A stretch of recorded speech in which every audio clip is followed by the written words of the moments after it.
નમસ્તે સ્ટુડન્ટ્સ, વિદ્યુત રસાયણ, ઇલેક્ટ્રોકેમિસ્ટ્રી. સૌપ્રથમ તેની વ્યાખ્યા જોઈએ. એવું રસાયણ વિજ્ઞાન કે જે વિદ્યુત સાથે સંકળાયેલ હોય તેને વિદ્યુત રસાયણ કહીશું. ખ્યાલ આવશે? વ્યાખ્યા શું આવશે? વિદ્યુત સાથે સંકળાયેલ રસાયણ વિજ્ઞાનને વિદ્યુત રસાયણ કહેવામાં આવશે. એનો ઉપયોગ એટલે આ ચેપ્ટર જે છે તેમાં આપણે સ્થાના વિશે વાત કરવાની છે, તો કોષ વિશે વાત કરવાની છે. કોષ જે છે તે આપણે ઘરમાં પણ ઉપયોગ કરીએ છીએ. રિમોટ જે છે તેમાં સેલ આવે છે. ત્યારબાદ બેટરી ટોર્ચ જે છે તેમાં પણ સેલ આવે છે. પછી આપણે મોબાઈલની બેટરી જે છે તેમાં પણ આવશે.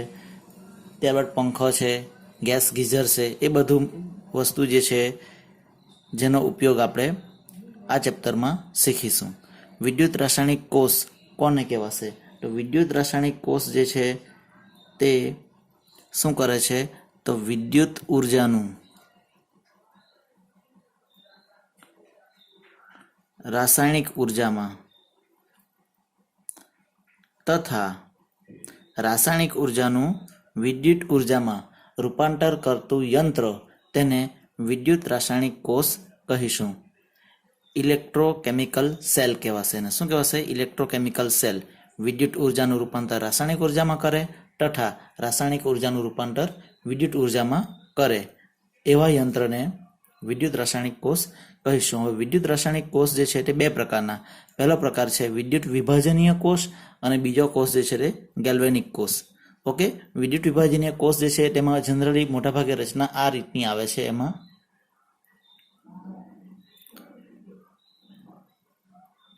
એક પાત્ર લેવાનું છે, તેમાં બે વિદ્યુત ધ્રુવ, બે સળિયા જે છે તેને વિદ્યુત ધ્રુવ કહીશું. એ સળિયા જે છે, બે સળિયા જે છે તેને દ્રાવણમાં ડુબાડવાનું. કોઈ પણ દ્રાવણ લઈ શકાય. આપણે માની લેવું કે પાણીનું દ્રાવણ લઈએ H2O, જેમાં થોડો એસિડ આપણે નાખી દઈએ. વિદ્યુત વિભાજન થોડું ઝડપથી થશે અને એને બેટરી વડે જોડવાનું છે. તો બેટરી વડે આપણે જેવી જોડીશું તો શું થશે? પાણીમાં રહેલા પરમાણુઓ જે છે હાઇડ્રોજન અને ઓક્સિજન, તે ઓક્સિડેશન અને રિડક્શન પામશે. ઓક્સિડેશન પામે અને ઓક્સિજન છૂટો પડશે, રિડક્શન પામશે ત્યારે હાઇડ્રોજન વાયુ છૂટા પડશે. ક્યારે થશે આ વસ્તુ? બેટરી જોડવામાં આવશે ત્યારે. ઓકે, ગેલ્વેનિક કોષ. ગેલ્વેનિક કોષમાં આપણે લાસ્ટ ટાઈમ શીખી ગયા છે, બે પાત્ર લેવાના હોય છે. બે પાત્રમાં દ્રાવણ લેવાનું.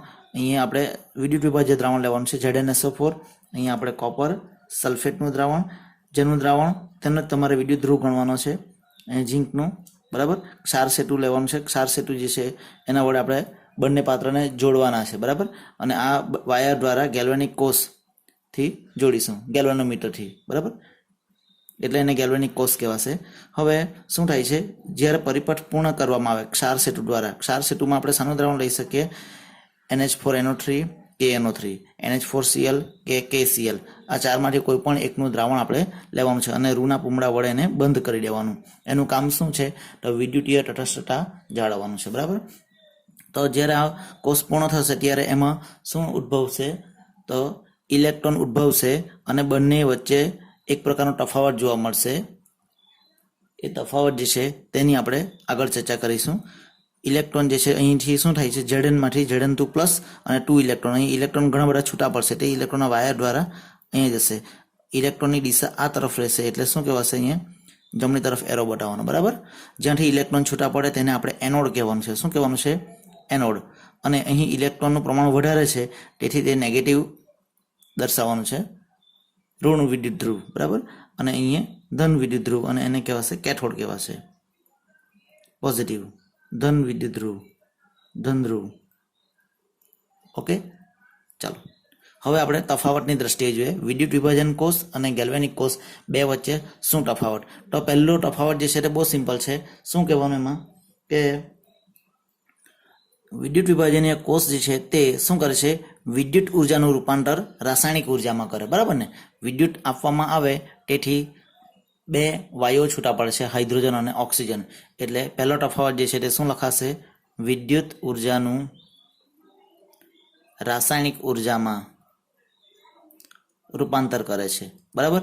જ્યારે આમાં શું આવશે? એનાથી ઉલટું, રાસાયણિક ઉર્જામાંથી શું મળશે? વિદ્યુત ઉર્જા. માં રૂપાંતર થશે બરાબર। ચાલો ત્યારબાદ અહીંયા એનોડ તરીકે મેં એ લખું, કેથોડ તરીકે મેં સી લખું છું। અહીંયા એનોડ તરીકે એ લખું, કેથોડ તરીકે સી લખું। એક જ વસ્તુ યાદ રાખવાનું, ગેલ્વેનિક કોષ જે છે તેમાં એનોડ જે છે, આ એનોડ તેને શું કહેવાનું આપણે? ઋણ ધ્રુવ કહેવાનું। તો એનોડ જે છે તે કેવો હશે? નેગેટિવ। તો કેથોડ કેવો હશે? પોઝિટિવ હશે બરાબર। એ જ પ્રકારે અહીંયા વિદ્યુત વિભાજનીય કોષમાં નંબર 3 ત્રીજો જે છે મુદ્દો, તેમાં માની લો કે અહીંયા આપણે બેટરી જે છે તે કાઢી લઈએ તો પ્રક્રિયા જાતે થશે? નહીં થશે બરાબર। અહીંયા પ્રક્રિયા જાતે જ થશે હા ને, કોઈ પણ બહારથી આપણે વિદ્યુત પ્રવાહ આપવાનો નથી, કરંટ આપવાની જરૂર જ નથી। એટલે આ પ્રક્રિયા જે છે તે આપમેળે થતી નથી, આપમેળે થતી નથી। અને આ પ્રક્રિયા જે છે તે આપમેળે થશે, આ આપમેળે થતી નથી। અને બીજી રીતે અસ્વયંસ્ફુરિત પ્રક્રિયા પણ કહેવાશે, જ્યારે આને શું કહેવાશે? આપમેળે થાય છે તેથી તેને શું કહેવાશે? સ્વયંસ્ફુરિત પ્રક્રિયા। આપમેળે થાય છે અને અહીં વિદ્યુત ઉર્જા ઉત્પન્ન થશે, જ્યારે આમાં વિદ્યુત ઉર્જા ઉત્પન્ન થતી નથી। ઓકે, ચાલો આ વસ્તુ તમારે યાદ રાખવાનું છે। આગળ વધીએ આપણે ગેલ્વેનિક કોષ જે છે તેની ચર્ચા કરવાના છે। હવે ગેલ્વેનિક કોષ જે છે તેમાં ઝિંક અને કોપર કોષને લેવાના છે આપણે। ઝિંક અને કોપર કોષ લઈએ તો ડેનિયલ કોષ એને કહેવાશે। ગેલ્વેનિક કોષને શું કહેવાશે? ડેનિયલ કોષ। ઓકે, તો અહીં આગળ જોઈ ગયા છે તે પ્રમાણે જડને સલ્ફરનું દ્રાવણ લેવાનું, ઝિંકનો વિદ્યુત ધ્રુવ લેવાનો, કોપર સલ્ફેટનું દ્રાવણ, કોપરનો સળિયો લેવાનો, ક્ષાર સેતુ લેવાનું છે આપણે, રૂના પૂમડાથી બંધ કરવાનું, એની અંદર દ્રાવણ લેવાનું, KCl NH4Cl KNO3 કે NH4NO3 કોઈ પણ લેવાના છે અહીંયા। અને અહીંયા ગેલ્વેનોમીટર જોડવાનું છે બરાબર। ઓકે, હવે અહીં શું થાય છે?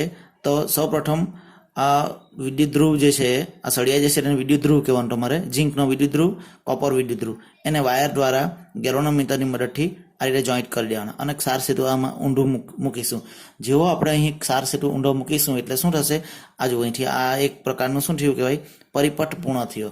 વિદ્યુત પરિપથ પૂર્ણ થયો એટલે એમાં રાસાયણિક પ્રક્રિયા જે છે તે થવા લાગશે અને વિદ્યુત ઉર્જા ઉત્પન્ન થશે। શું થશે? તો આપણે ખબર છે, તમને શીખતા આવેલા છો, ધોરણ 9 થી તમે શીખેલા છો સક્રિયતા શ્રેણી। સક્રિયતા શ્રેણી, જેમાં ઝિંક જે છે તે વધુ સક્રિય છે કોના કરતાં? કોપર કરતાં। તો જે ધાતુ વધુ સક્રિય છે તેનું ઓક્સિડેશન થશે અને ઓક્સિડેશન થશે તેને તમારે એનોડ કહેવાનું છે બરાબર। એટલે આ ઝિંક ધાતુ જે છે એનું શું થશે? ઓક્સિડેશન થશે। ઓક્સિડેશન થાય એટલે શું? તો એ એનોડ પર થશે। ઓક્સિડેશન એટલે શું? તો Zn જે છે સોલિડ, એનું ઓક્સિડેશન થઈને Zn2 પ્લસ 2 ઇલેક્ટ્રોન મુક્ત થશે બરાબર। તો શું થયું? અહીંયા આ ઝિંક ધાતુનો સળિયો જે છે તેમાંથી આ રીતે આમ છૂટા પડવા લાગ્યા। કોણ? ઝિંક છૂટા પડી ગયા, અહીંથી આ છૂટા પડ્યા અને એ ક્યાં ગયા? દ્રાવણમાં। Zn2 એમ સાથે બે ઇલેક્ટ્રોન પણ મુક્ત થવા લાગ્યા। તો અહીં ઇલેક્ટ્રોન શું થયો? વધુ થયા। ઇલેક્ટ્રોન વધુ થયા તેથી તેને શું કહેવાનું? અહીંયા ઋણ વિદ્યુત ધ્રુવ કહેવાનું। અને એ ઇલેક્ટ્રોન જે છે તે અહીં ગેલ્વેનોમીટરમાં આ પ્રકારની દિશા છે। આ એ દિશા શું બતાવે છે? તો જમણી તરફ ઇલેક્ટ્રોન વહે છે, વિદ્યુત પ્રવાહ વિરુદ્ધ દિશામાં, ઇલેક્ટ્રોન આ તરફ જશે અને તે ઇલેક્ટ્રોન ક્યાં આવશે? અહીંયા ઇલેક્ટ્રોન આવશે, બધા ઇલેક્ટ્રોન અહીં આવશે અને એ ઇલેક્ટ્રોન શું કરશે? અહીં દ્રાવણમાં કોપર 2+ જે છે તેની સાથે જોડાશે। એટલે કોપર 2+ જે છે તે બે ઇલેક્ટ્રોન મેળવીને શું કરશે? કોપર સોલિડ બનશે। એટલે અહીં તમને આ કોપર ધાતુનો સળિયો જે છે તેના પર ઢોળ ચડશે, કોનો? કોપરનો। તે અહીં લખીએ આપણે, કોપર 2+ પ્લસ 2 ઇલેક્ટ્રોન, એમાંથી બનશે કોપર સોલિડ। જો સોલિડમાંથી શું થયું? દ્રાવણમાં ગયું એટલે એને એક્યુએસ લખીએ। આ કોપર એક્યુએસમાંથી શું બન્યું? સોલિડ બન્યા બરાબર। એટલે આને કહેવાશે ઓક્સિડેશન અર્ધ પ્રક્રિયા અને રિડક્શન અર્ધ પ્રક્રિયા। આ પ્રક્રિયામાં ખાસ યાદ રાખવાનું તમારે, ઇલેક્ટ્રોન જેટલા મુક્ત થયા હોય તેટલા જ ઇલેક્ટ્રોન તમારે અહીં એડ કરવાના છે। એટલે 2 અને 2 ઇલેક્ટ્રોન કેન્સલ થાય તો સમગ્ર કોષ પ્રક્રિયા જે છે તે શું લખાશે? તો Zns plus copper 2+ aqueous, it gives Zn2 plus aqueous plus copper solid. આ થઈ તમારી કોષ પ્રક્રિયા બરાબર। ચાલો હવે વાત કરીએ બીજી વ્યાખ્યા જે છે તેની, વિદ્યુત ધ્રુવ પોટેન્શિયલ કોને કહેવાય? તો આ વિદ્યુત ધ્રુવ જે છે તે અને વિદ્યુત વિભાજ્ય દ્રાવણ એ બે વચ્ચેના પોટેન્શિયલના તફાવતને કહેવાશે વિદ્યુત ધ્રુવ પોટેન્શિયલ કહેવાશે। શું કહેવાશે? વિદ્યુત ધ્રુવ પોટેન્શિયલ કહેવાશે। અને જો બંને દ્રાવણમાં આ બંને દ્રાવણો જે છે તેમાં સાંદ્રતા જો સરખી હોય, એક સરખી સાંદ્રતા હોય તો તેને પ્રમાણિત વિદ્યુત ધ્રુવ પોટેન્શિયલ કહે છે। શું કહેવાશે? પ્રમાણિત વિદ્યુત ધ્રુવ પોટેન્શિયલ કહેવાશે. ઓકે, હવે બીજી વસ્તુ, હવે સક્રિયતા શ્રેણીમાં તમને કોષ્ટક આપેલું છે, તમારા પાઠ્યપુસ્તકમાં છે કે રિડક્શન પોટેન્શિયલ આપેલા છે 2.87 થી તે નીચે તરફ જવાનું 0.00 આવે છે, પછી નીચે માઇનસ છે. તો એમાં યાદ શું રાખવાનું છે, બે તમને પોટેન્શિયલ આપેલા એક્ઝામ્પલમાં કે કોઈ પણ જગ્યાએ, તો તમારે યાદ રાખવાનું છે જેનો રિડક્શન પોટેન્શિયલ વધુ તેનું રિડક્શન થાય એવું યાદ રાખવાનું. શું યાદ રાખવાનું? જે વિદ્યુત ધ્રુવનો રિડક્શન પોટેન્શિયલ વધારે હોય તેનું રિડક્શન થાય, જેનું રિડક્શન થાય તે બીજાનું શું કરશે? ઓક્સિડેશન. એટલે તેને શું કહેવાશે? ઓક્સિડેશન કરતા કહેવાશે. હા, અને તે વધુ ઓક્સિડેશન કરતા કહેવાશે. અને અથવા તો એને બીજી રીતે પણ કહેવાશે, તો ઓક્સિડેશન કરતા વધુ, તો રિડક્શન કરતા કેવો કહેવાશે? તે ઓછો. એટલે તે ઓછો રિડક્શન કરતા કહી શકાય. એનાથી ઉલટું શું યાદ રાખવાનું? તો જેનો રિડક્શન પોટેન્શિયલ ઓછો હોય તેનું ઓક્સિડેશન થાય, જેનો રિડક્શન પોટેન્શિયલ ઓછો તેનું ઓક્સિડેશન થાય, અને એને રિડક્શન કરતા કહેવાનું તમારે. બરાબર? અથવા તો તેને વધુ રિડક્શન કરતા પણ કહી શકાશે. ખ્યાલ આવી ગયો? ઓકે, ચાલો. ત્યારબાદ કોષ પોટેન્શિયલ કોને કહેવાશે? કોષ પોટેન્શિયલ જે છે તે તમારે આવશે બંને વિદ્યુત ધ્રુવો જે છે તેમની વચ્ચેના પોટેન્શિયલના તફાવત. આ વિદ્યુત ધ્રુવનો પોટેન્શિયલ હશે, આ વિદ્યુત ધ્રુવનો પણ પોટેન્શિયલ હશે. જો અહીં આનો ઝીંકમાંથી Zn2+ થાય છે, ઓક્સિડેશન પોટેન્શિયલ હશે. આનો Copper2+માંથી કોપર થાય છે, તો તેનો રિડક્શન પોટેન્શિયલ હશે.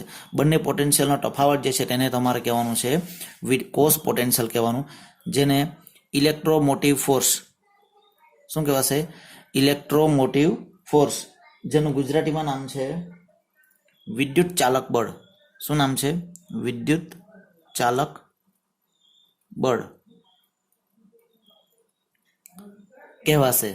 યાદ રાખજો, બંને વિદ્યુત ધ્રુવના પોટેન્શિયલના તફાવતને કોષ પોટેન્શિયલ કહે છે. એટલે લખાશે ઈ સેલ. ઈ એટલે તમારો potential, electromotive force of cell એટલે કોષનો ઇલેક્ટ્રોમોટિવ ફોર્સ બરાબર ER - EL. ER એટલે શું? તો જમણી તરફનો કોષનો પોટેન્શિયલ માઇનસ ડાબી તરફનો કોષનો પોટેન્શિયલ. પરંતુ અહીંયા ખાસ યાદ રાખવાનું છે, પોટેન્શિયલ તમારે બંને સરખા લેવાના છે. એટલે અહીં આવશે E reduction cathode minus E reduction anode. સમજ પડી કે? જો અહીંયા રિડક્શનના બદલે તમે ઓક્સિડેશન લેવો તો E oxidation anode minus E oxidation cathode લેવું પડશે તમારે. ER - EL. ER એટલે રાઈટ સાઈડનો કોણ છે? અહીંયા કોપરનો છે. એનું શું થાય છે?